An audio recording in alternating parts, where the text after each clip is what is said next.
Is Pete Buttigieg? People get tripped up on that, so they usually just call me Mayor Pete. At 37, the youngest entrant in the field, rising in the polls, and now on President Trump's radar. We have a young man, Buttigieg. Buttigieg. But Buttigieg believes he has what it takes. I've got more years of experience in government than the president, and more years of executive experience than the vice president, and more military experience than the two of them put together. It's time to fill in the blanks about where he stands on the issues. I do believe that a single-payer environment is probably the right answer in the long term. Join the ranks of modern nations that have abolished the death penalty. Climate change is a security issue, and we got to call it what it is. Tonight, from Claremont, New Hampshire, a town hall with South Bend, Indiana Mayor Pete Buttigieg as he continues his quest to make history.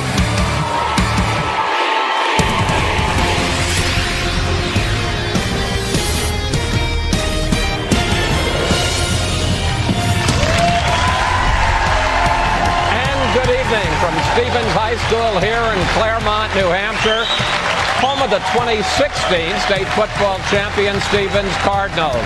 And welcome to a Fox News town hall with South Bend Mayor Pete Buttigieg. I got to tell you, and you can feel it, this is a hot ticket. More people have shown up for this town hall than any of our previous ones. We have a lot to cover tonight, so let's get right to it and bring out Mayor Pete Buttigieg.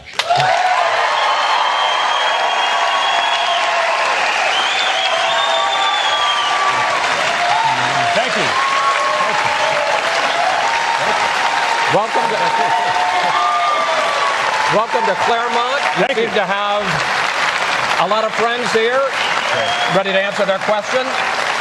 Sounds good. All right, let's start with Ray Curran. He's a school counselor here at Stevens. Welcome to Claremont, Mayor Pete. Thank you. How do you overcome relative youth and inexperience against some of your rivals in the Democratic primary? Thanks. So, first of all, thanks for having us. We really feel welcome in this community. And look, there's a lot of us running for president on the Democratic side, but I think it's safe to say I'm not like the others. And one of the ways in which that's true is actually experience. Look, there's something audacious, maybe even a little bit obscene, about anybody looking at the Oval Office and thinking that's a job they can just walk in and do, right? But every time we've sent somebody into that office, it's been a mortal. It's been a human being with a set of experiences and a set of aptitudes. My experience is that of being mayor.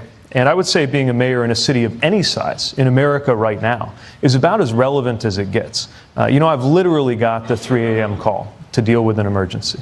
I know that this is a job, any government executive job, is not just about passing good policies, but it's also about managing, and most of all, it's a moral job. And that's the part I think we're missing today in the presidency. It's a moral office, not just a management office. And as a mayor, I think I have an understanding of that. Mayor, Matthew Long, a college student from Duke, has our next question. Great. Matthew? Hi.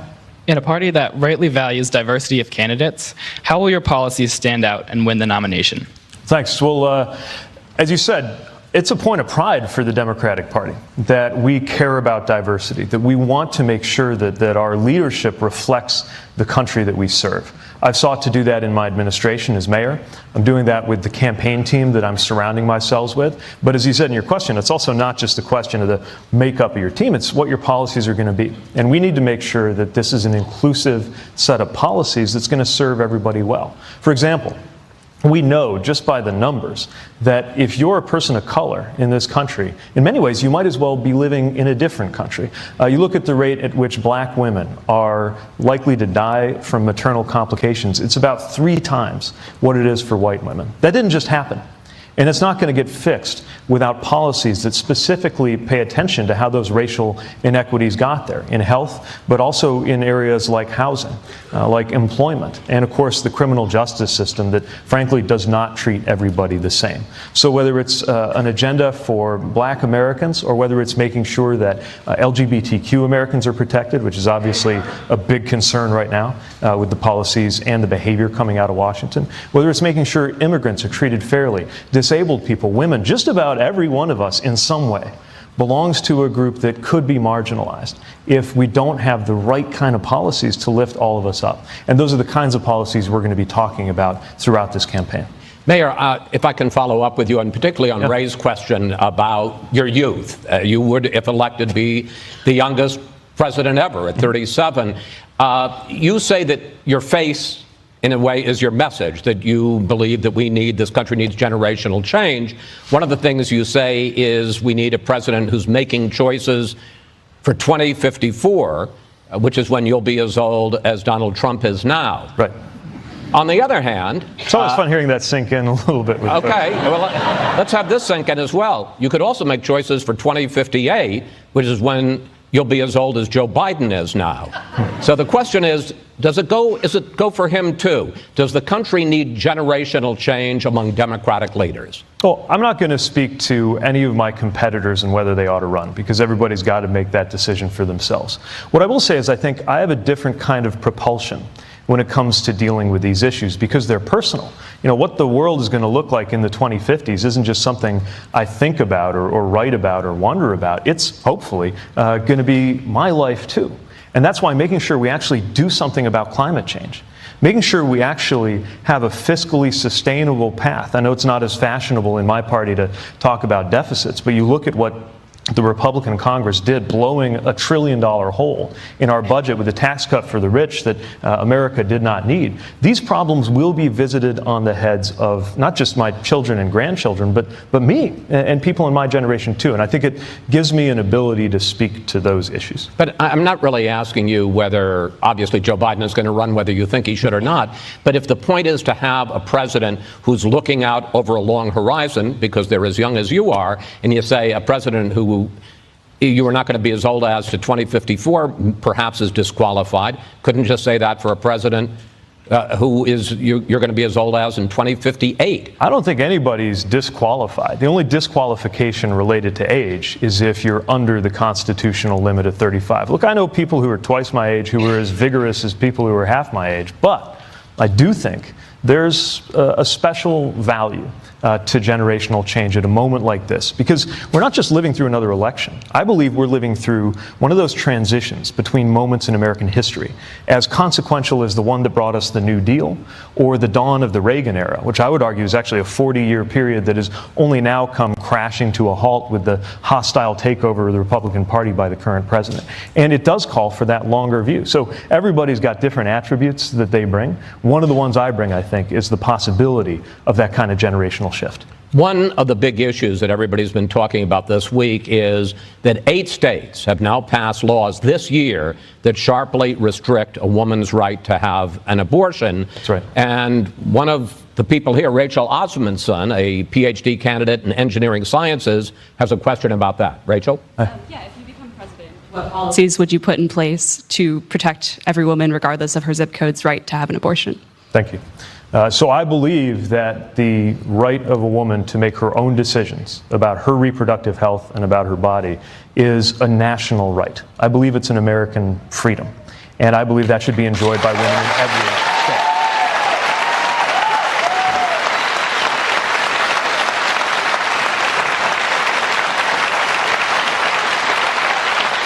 Now, being a Democrat with pro-choice values who lives and governs in a community in Indiana, I get that there are a lot of passionate views on this, a lot of people I care about. Even some of my supporters believe differently than I do, but that's what I believe.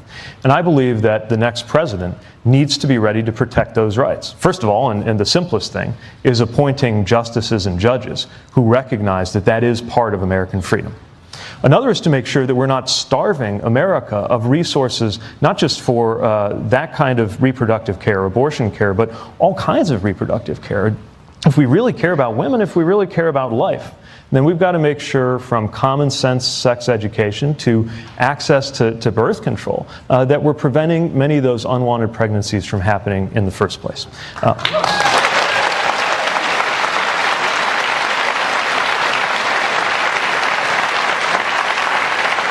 There's a lot more, but I'll leave it there.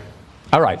Let me follow up about that, because there's been a lot of focus this week about the states that have voted to restrict women's rights. But there's also been a movement in the other direction. New York State also this year passed a new law which significantly increases a woman's right to an abortion. It used to be the exception was after, I think it's 24 weeks, to protect the life of a woman. Now the new law is to protect the health of a woman, which is a much more lenient standard. And I guess the question is, do you believe at any point in pregnancy, whether it's at 6 weeks or 8 weeks or 24 weeks or whenever, that there should be any limit on a woman's right to have an abortion? You know, I think the dialogue has got so caught up on where you draw the line that we've gotten away from the fundamental question of who gets to draw the line. And I trust women to draw the line when it's their own life.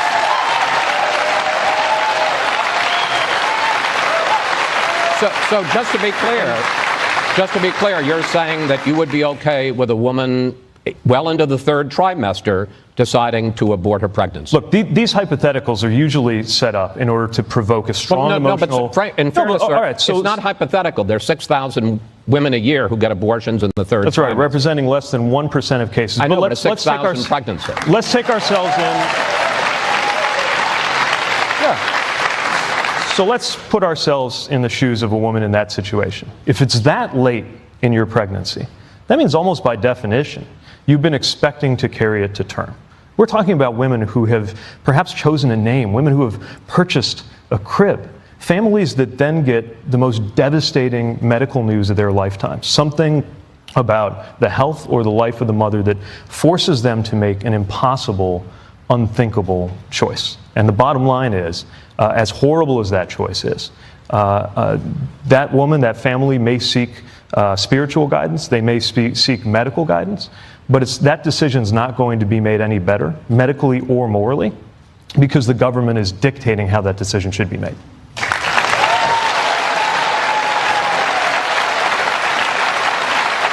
Mayor, as you well know, and it's one of the reasons you wanted to hold this town hall here in New Hampshire, and specifically here in Claremont, drug addiction is a major problem here in New Hampshire. In fact, it's a sad fact, New Hampshire is among the 5 states with the highest rate of opioid-related deaths in the nation. Our correspondent Molly Line has been looking into that. Here's her report. Failure is not an option. Addiction is not our future. We will liberate our country from this crisis. Thank you. That's the promise President Trump made more than a year ago when he visited New Hampshire, a state among the hardest hit by the opioid crisis. In 2017, there were 424 overdose deaths, more than twice the national rate, with a significant increase of cases involving synthetic opioids, mainly fentanyl. On the campaign trail here, 2020 Democratic hopefuls often argue the president has not done enough, offering their own ideas. One of the worst statements he made when he was on the phone with the president from Mexico was refer to New Hampshire as, quote, a drug-infested den. He just doesn't get it. We need to invest significantly more in treatment and research to deal with the crisis. I propose that we have mental health and substance abuse treatment on demand. That's what I'm proposing. First responders in Manchester are on the front lines of the epidemic. We're seeing a little dip in overdoses. We're seeing a little increase in deaths. We're trying to keep these people alive to give them a shot. So the way I describe it is just treading water. Voters here are deeply concerned about the opioid crisis, and they consistently grill the candidates on this issue. Chris? Molly, thank you. On this topic, our next audience question for Mayor Buttigieg comes from Alexis Godwa, who is a nurse practitioner. Alexis. In my career, I've worked with patients from infancy through old age, including pregnant mothers struggling with substance use disorder and opioid dependency. With plans such as the CARE Act already proposed, would you support this? Do you have your own plan for this public health crisis? Well, first of all, thanks for the work that you do, because medical professionals are on the front line. And maybe the best thing that's happened in this terrible opioid crisis is we've come to understand these kind of addiction emergencies as a medical issue, not just a moral issue, that it's some moral failure when somebody can't break that addiction. And it's also really important that we break the silence about this. I wonder how many folks here would be willing to raise a hand if somebody you know or a family that you care about has personally been impacted by addiction of some kind. That's more than half the room.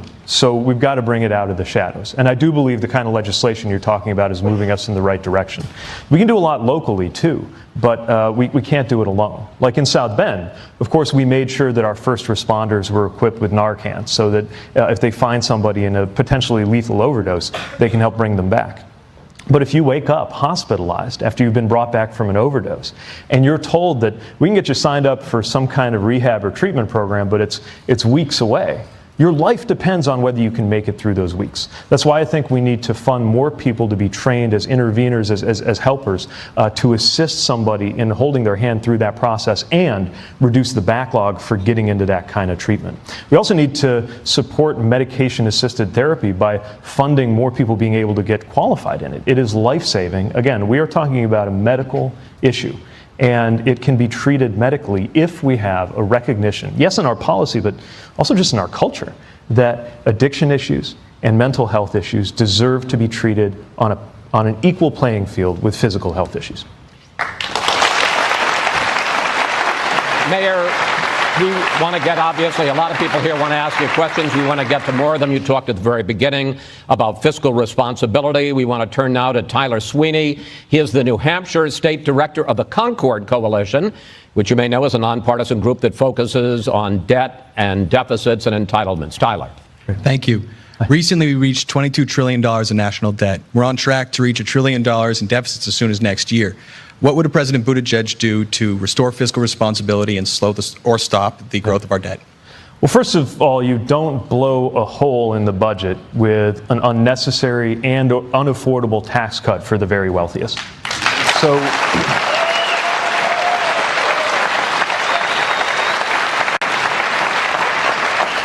part of it's do no harm, right?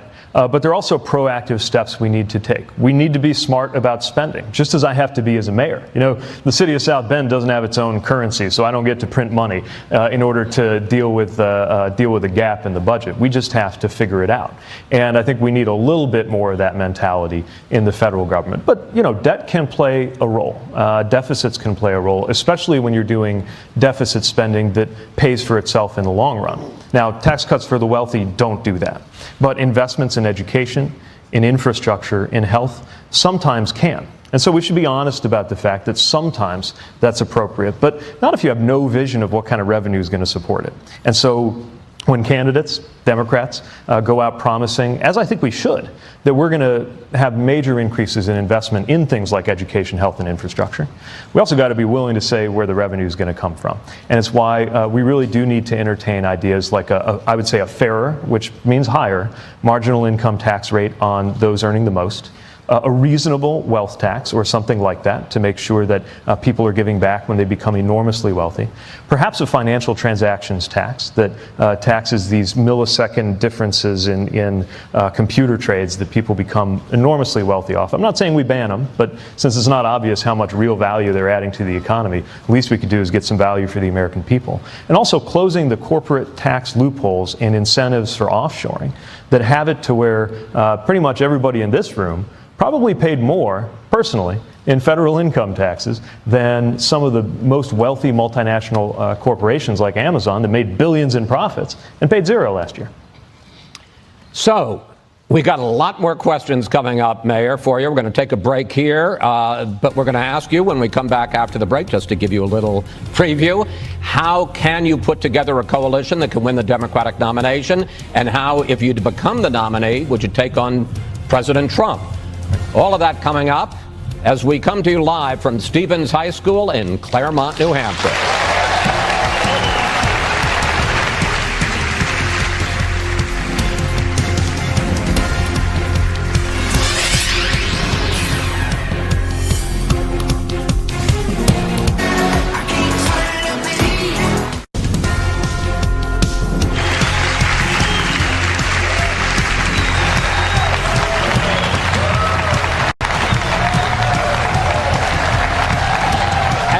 Welcome back to our Fox News Town Hall here in the gymnasium, the home of the Cardinals at Stevens High School in Claremont, New Hampshire, along with South Bend Mayor Pete Buttigieg.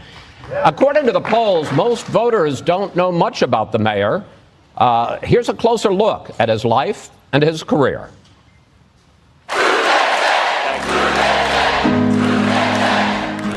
If he wins, he would be the youngest president in U.S. history. I recognize the audacity at age 37 to seek the highest office in the land. But Pete Buttigieg, commonly known as Mayor Pete, has quite the resume. Peter Paul Montgomery Buttigieg was born in South Bend, Indiana in 1982. He caught the attention of Caroline Kennedy when he was a senior in high school, winning the JFK Library essay contest, writing about then Congressman Bernie Sanders. Valedictorian of his high school class, he went to Harvard, then attended Oxford as a Rhodes Scholar. He can read or speak 8 different languages. Bonjour, je suis Pete Buttigieg de South Bend, Indiana. Ahlan wa sahlan, ana Pete Buttigieg. Salam, Pete Buttigieg astam. He returned home to South Bend and was elected mayor when he was just 29. But he took a leave of absence in 2014, deploying to Afghanistan for more than 6 months with the Naval Reserves. When he returned, he was re-elected with 80% of the vote. Mayor Pete felt Washington's pull early on. He worked on John Kerry's 2004 presidential campaign and knocked on doors in Iowa for Barack Obama 4 years later. Now, Mayor Pete has a pull all his own. Can everyone hear Pete when he's talking? A church-going Episcopalian turned millennial internet star, Buttigieg has been making the late-night talk show rounds. But he and his husband Chasten live in the same neighborhood where he grew up. If elected, he would not only be the country's youngest president, but also the first openly gay commander-in-chief. I should tell you that the mayor was properly mortified at the pictures of himself as a baby. How'd you get those? All right, let's get back to the questions. Patricia Berry is the principal here at Stevens High School. I don't know, should I call you Patricia or Mrs. Berry? Pat is fine, thank you. Well, usually when I got in trouble at the principal's office, I would. Anyway, Pat. Welcome to Stevens, and thank you for running. Do you think that America is ready for a gay president with a husband? And if not, what do Americans need to know or understand in order for them to reach that comfort level? I do think so. And thanks again for having us at the school, by the way. It's been terrific. And I gather it's election eve here. I saw some posters for student elections tomorrow, so I hope those go well. Look, when I decided to come out, I was already mayor. I'd kind of been dragging my feet on figuring out a way to do it. And because my job had me so busy, I kind of was able to not feel like I was missing much by not having a personal life. By the time I came back from Afghanistan, I realized that had to change, that you only get one life, and that it was time to get on with things, and that meant I had to be very straightforward with my community. And inconveniently, that was an election year. So I had to think hard about what it would mean for my political future, because we just didn't know. It's not like you can do a poll saying if you knew Mayor Pete was gay, would you be less likely to vote for him, right? It kind of tip our hand. And so I just wrote it up and put it in the newspaper and waited to see what would happen. And there had never been a gay mayor or executive in my state. Mike Pence was governor. Indiana, obviously not known for being the most pro-equality place on LGBT issues, right? But I thought, whatever happens to my career, this is just something I need to do. And what wound up happening was I got reelected with 80% of the vote in my socially conservative community in Indiana.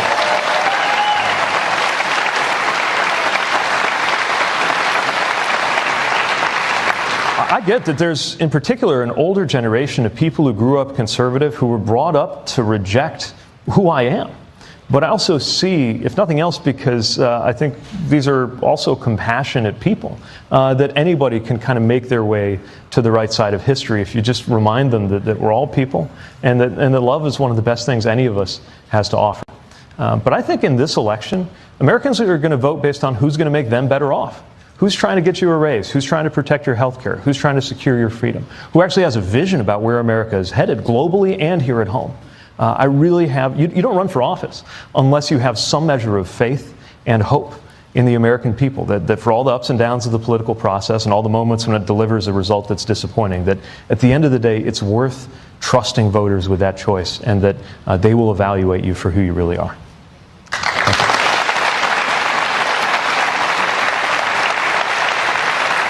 Mayor, the next question comes from Gina McAllister. She's a businesswoman and in nearby Reading, Vermont. I guess we have to let a Vermonter here into New Hampshire. Gina.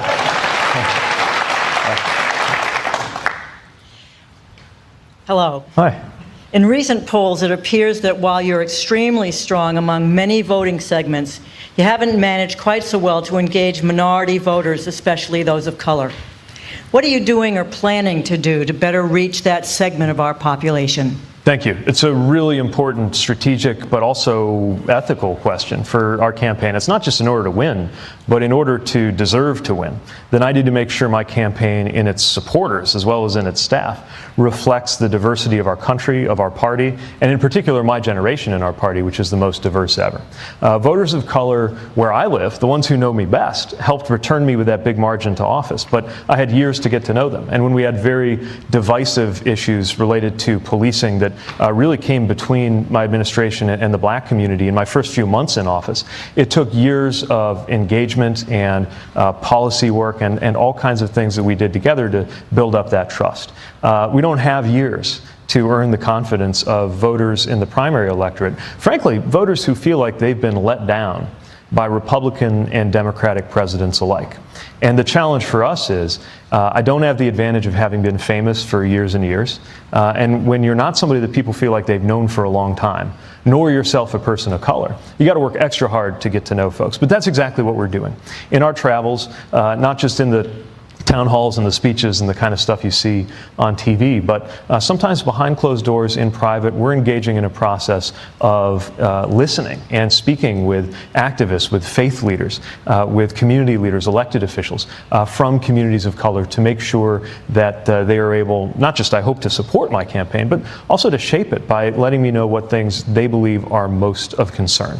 And I think that's how, with less time than I had to do it back home, but with a lot of energy and a lot of goodwill going into it, that's how I believe I can earn that support.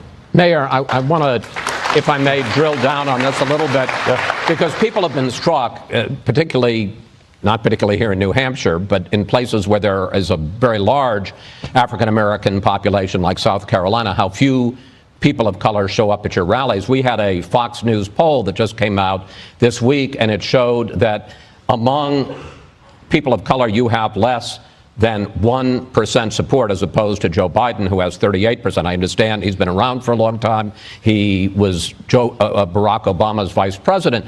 But how do you break through to them, particularly compared to other candidates who are of color themselves, and somebody like Joe Biden, who has such a long record in the African-American community? I mean, you're not, I think you'd agree, you are not going to win the Democratic nomination unless you can build up support among African-Americans. Of course, that's one reason it's such an important priority. But again, it's not just in order to win, it's in order to deserve to win. And I believe that my record, the work that we did in our community in order to bring people together and serve minority residents in particular, is a very good record that is competitive with any of the other folks on that list. But I'm not famous, or I seem to be getting famous, but I don't have those years where people feel like they've gotten to know me. And so it shows. But I mean, if I may just interrupt, on the other hand, you have had no problem breaking through with a lot of white voters, but in the African-American community, not so much.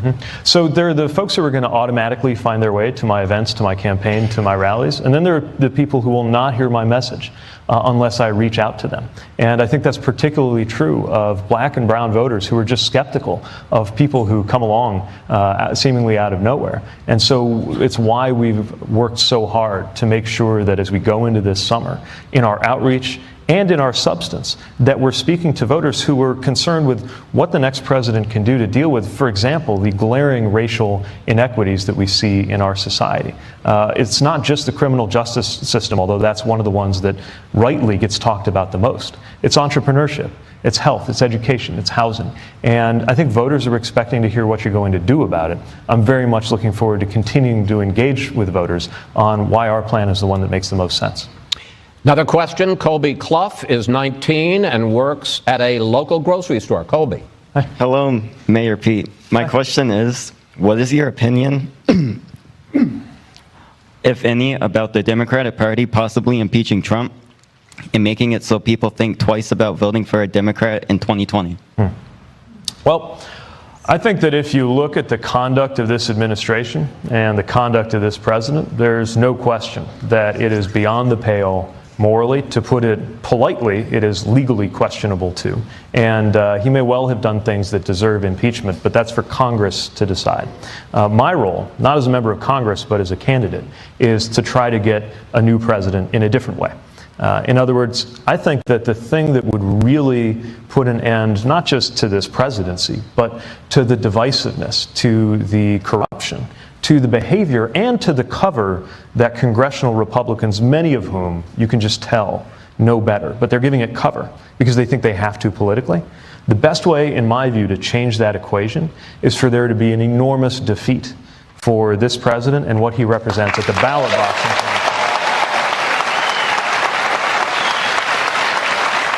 Again, I would like to just pursue that a little bit with you, Mayor.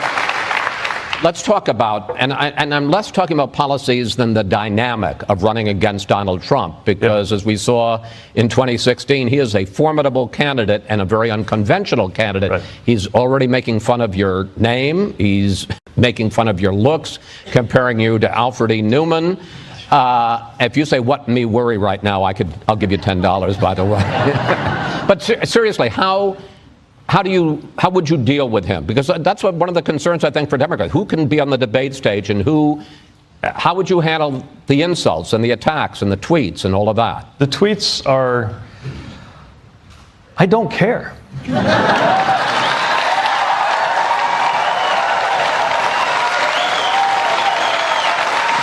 But, and that gets a lot of applause here, the fact is it's a very effective way for him to reach tens of millions of Americans. Well, it's a very effective way to command the attention of the media. And I think that we need to make sure that we're changing the channel from this show that he's created. Because what matters, and I get it, look, it's mesmerizing. It's hard for anybody to look away. Me too. It is the nature of grotesque things that you can't look away.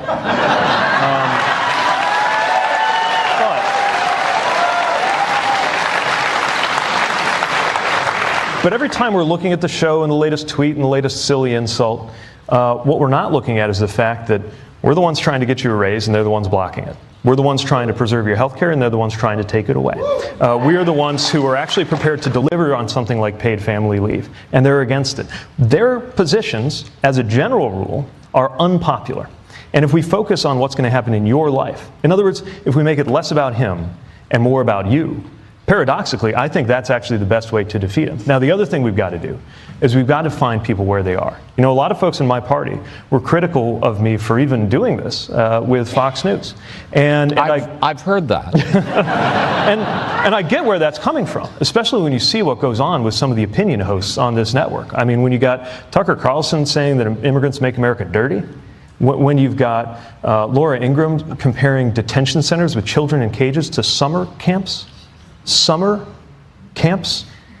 then there is a reason why anybody has to swallow hard and think twice before participating in this media ecosystem. But I also believe that even though some of those hosts are not always there in good faith, I think a lot of people tune into this network who do it in good faith. And there are a lot of Americans who my party can't blame if they are ignoring our message, because they will never hear it if we don't go on and talk about it. And so it's why, whether it's going into the viewership of Fox News or whether geographically it's going into places where Democrats haven't been seen much, I think we've got to find people where they are, not change our values, but update our vocabulary so that we're truly connecting with Americans from coast to coast. All right, Mayor, we've got to take a break here.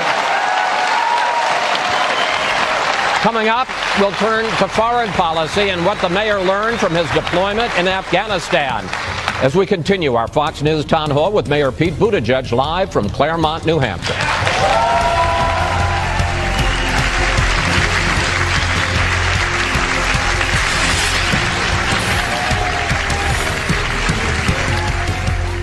At Carvana.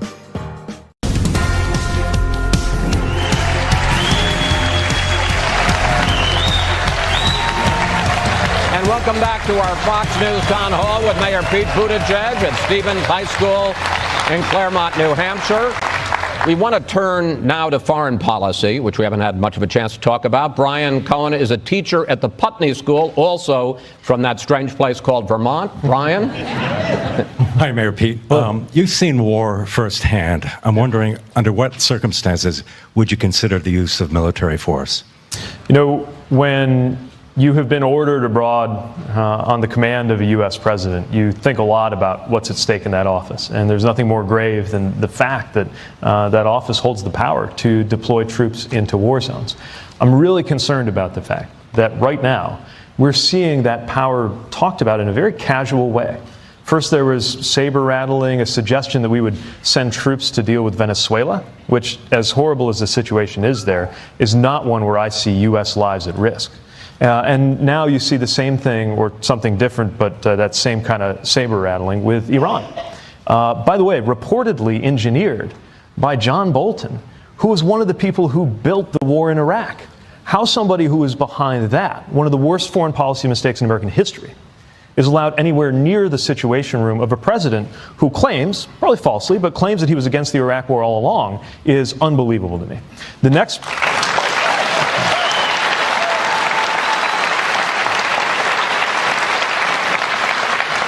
president will have two major jobs overseas. One of them is just establishing U.S. credibility again. But the other one is setting a bar, and I believe it must be a higher bar than we've had so far, on what it takes for troops to be deployed overseas, especially unilaterally. And I think that that bar has to be based on when core U.S. life or death interests are at stake. And if they're not, or if they're not immediately threatened in a way that leaves us no other choice, then it doesn't mean we retreat into our shell. We can use economic, diplomatic, cyber, and other security tools in order to deal with it. But you do not send young men and women into war when there's an alternative. Mayor, let's talk about this a little. You gave us a kind of overview there, but from your 6-7 months on the ground in Afghanistan, what is the biggest lesson? Maybe it's a little one, but you know, a specific one, but the biggest lesson that you would take into the Oval Office should you become Commander-in-Chief? Well, one of the biggest, actually, is, aside from the foreign policy and security matters, is just the experience of coming to know and trust Americans who are completely different from you. Part of my job was driving or guarding vehicles when we took vehicle movements outside the wire, either around Kabul or occasionally between Kabul and Bagram. And when somebody got in my vehicle, they did not care whether I was a Democrat or Republican. They did not care what country my dad immigrated from or whether I was going home to a boyfriend or a girlfriend. They wanted to know if I had studied the route and knew how to look out for IEDs, and if I had chambered around in my M4, and if I knew what to do if something happened to us. And that kind of trust that we built, people of different ages and races and definitely different political views. Some of the folks I served with might be watching right now. That kind of bond is something that I wish more Americans had, but I don't think you should have to go to war in order to have it. It's one of the reasons why I think national service, at a time like this where we're so fractured and divided, would do a lot of good. Yes, military, but perhaps also more opportunities in the Peace Corps or AmeriCorps, different service year opportunities that young people can have here in the U.S. to thicken the fabric.